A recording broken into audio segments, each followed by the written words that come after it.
Welcome to the Red Fox Recap Show here at Marist University. My name is Johnny Martirano for today's recap segment. We have a lot of Red Fox action to cover today from a number of different sports. We will start off with the MAC first place softball team at Sacred Heart for a 3-game weekend series on April 18th.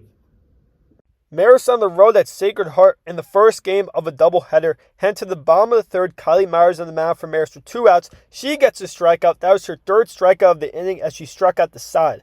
The top of the next inning with 2 runners on, Samantha Rogers with a single up the middle to drive in Haley R. as Marist draws first blood to lead 1-0. 2 batters later, with the bases loaded, Ronnie Howard connects for a double to deep center field to score 2 runs. Marist would also add another run to score 4 runs alone in the 4th inning. In the top of the 5th, Marist up 4-0, Rogers at the plate. Rogers bats a long double to deep left field to score Maddie Pleasance. That would make it 5-0 Marist with Rogers' second RBI and hit on the day. Now to the bottom of the 5th, 1 runner on for Shu, and Myers gets another strikeout. She finishes with 9 strikeouts and only allowing 3 hits in the complete game shutout as Marist defeats Sacred Heart 5-0.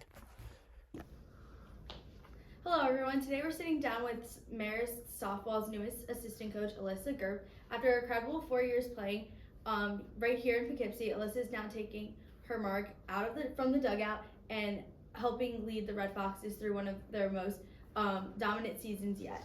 With the recent sweep against Sacred Heart and #1 seed in the MAC tournament, we're going to be talking about their momentum, standout players, and her journey from athlete to coach. So let's get started. So our first question is, what has been the transition been like from going from playing on the team to coaching it just a year later? Yeah, so it's definitely been really interesting, kind of balancing. Softball has been one of it's been my lifeline. I played it for 18 years, so kind of making that switch. It was really hard last year losing the way that we did, but I knew that I wanted to transfer that sadness and anger that we had at the end and kind of transfer it into this season and just trying to. I said it this morning. What was the word? I was like, I don't know. Okay, never mind. I won't even because I'm gonna mess it up. But it's been hard. Don't get me wrong. There was days where I look out on the field and I watch them playing and I watch a sweep and I'm like, wow, I miss competing with my best friends considering the team's mostly the same. But at the end of the day, I feel like I've given them enough tools and life lessons through that I've learned in my 4 years and just trying to help them out early on in their careers. So now we're going to just talk about some key players. Maya McDonald, she just became the first back-to-back MAC Player of the Year since 2011. This was the first time it happened since then. Wow. What do you think makes her such a consistent and dominant force on the field? Wow, I didn't even know that. Well, she's just unreal. You watch her and you're like, she's just different. Yeah. I actually lived with her for 4 years, so that was I came in with her. That was my girl coming in, and she just comes in and day out and puts in the work, puts in the effort, and pushes other people to do it. She's deserving of everything that she gets, and I'm just extremely proud not only to have played with her, to have coached her, and to call her a friend at the end of this. So we're talking about the shoe game. They pulled off a huge sweep against Sacred Heart. So how important do you think this game was, this series, for building momentum heading into the MAC tournament? Yeah, Sacred Heart was kind of that mental switch for the girls. Before that series, we hadn't played a full 3-game series considering Siena the last game got X'd and Fairfield the last game got X'd. The first one would have been our first series against St. Peter's early in March. So being able to play a full 3-game series and beat a team 3 times is really huge. It's a very tough task to complete. So being able to go in all 3 games, dominant pitching on our side, hitting was fantastic. It wasn't the long ball what we're used to, but that just was a huge momentum builder into, I don't know who we play next, but even going into Iona and beyond. Next, we will head over to the baseball field where Marist hosted Canisius on April 4th. On April 4th, the Marist Red Foxes and Canisius Golden Griffins played a doubleheader at McCann Baseball Field in Poughkeepsie, New York. After taking Game 1 11-2, the Golden Griffins were looking to sweep the doubleheader. In the bottom of the first inning, graduate student outfielder Jason Claiborne ripped an RBI single to center field to give the Red Foxes an early 1-0 lead. After Canisius was able to tie the game at 1 in the second inning, infielder Eric Weeks tomahawked a high fastball from Marist pitcher Tyler Hartley over the fence in left center field to give the Golden Griffins a 2-1 lead. Weeks is one of 4 Golden Griffins who have multiple hits in the ballgame. With Canisius now leading 4-1 in the bottom of the 5th inning, Claiborne stepped up to the plate with a runner on first base and 2 outs. He tripled the right field, allowing outfielder Chris Diaz to score all the way from first to trim the deficit to 2. In the game, Claiborne went 3 for 5 while driving in 2 runs. After 5 1/3 innings pitched, Hartley was removed from the game with his team trailing 5-2. With 2 outs in the 6th inning, infielder Trent Rumley lined an RBI single to center field to give Canisius a comfortable 4-run lead.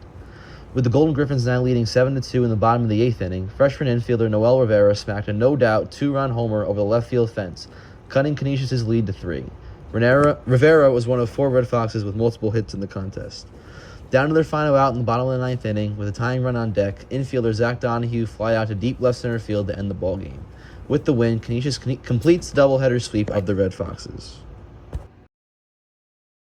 After a win on Senior Day against Manhattan, the men's lacrosse team hosted the Merrimack Warriors on April 19th in their final regular season home game.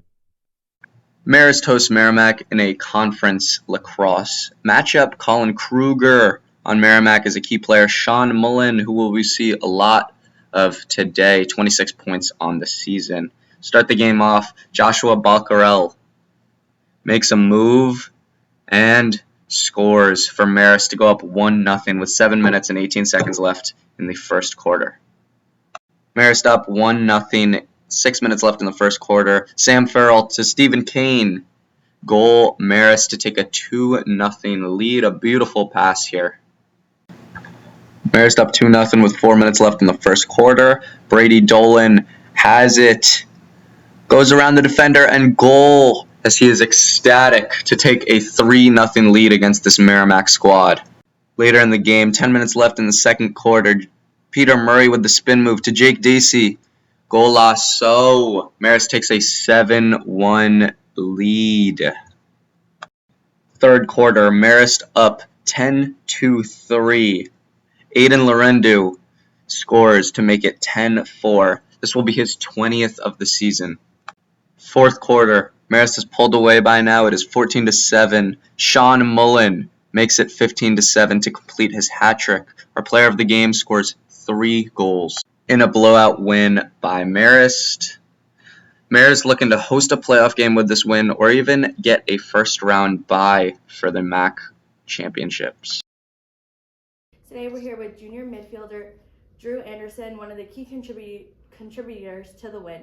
With the team improving to 7-6 overall and 5-2 in the MAC, we caught up with Anderson to talk about the team's performance, the mindset going into this matchup, and how they will take this momentum and carry it into their regular season game against Siena. Okay, so let's start with the win. How did you feel to come out and dominate a conference opponent like Merrimack on home turf? It felt really great, especially since it was alumni day, so we had a lot of alumni sitting on the berm cheering us on. But I think what really helped us in that game was just our preparation and like the time that we took with the scout and just like diving into what they do defensively and offensively.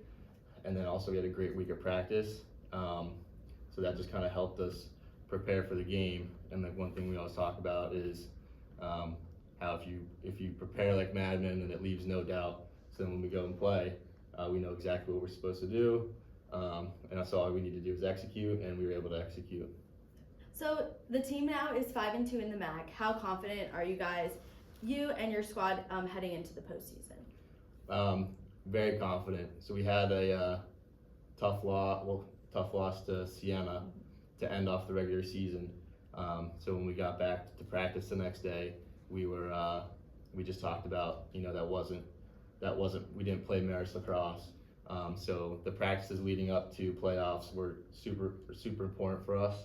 So we just had the mindset of, bounce back. That wasn't our game. We know how we're supposed to play.